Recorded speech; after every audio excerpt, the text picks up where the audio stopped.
Welcome to the Genius Factory. Enjoy the video.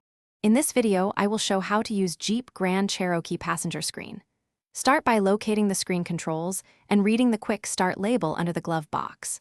Power the vehicle to accessory mode and unlock the screen from settings. Gather any cables or adapters you need, like HDMI or USB-C, and set your phone or media source to mirror or output. This will help you avoid interruptions and save time while testing features. To connect a device, choose wired connections for steady video and wireless when convenience matters. Plug HDMI or USB-C into the appropriate port and select the input on the passenger screen menu.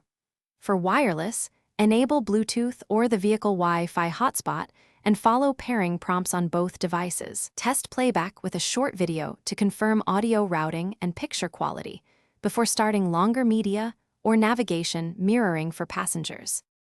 If you are enjoying this guide, please subscribe and like the video to support more content. Quick recommendation. A book called The Simple Path to Wealth can truly change how you think about money and decision-making, and it pairs well with planning long road trips or saving for upgrades. Check the description for the link and other deals, and pick it up if you want a practical money boost. Now let's get back to the video. If the passenger screen acts up, begin with a soft reboot of both the screen and your device to clear temporary glitches. Swap cables and test other ports to isolate hardware faults, and use original or high-quality adapters to prevent signal dropouts.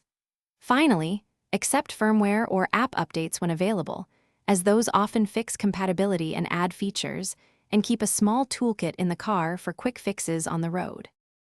Thanks for watching. If you found this helpful, don't forget to like and subscribe.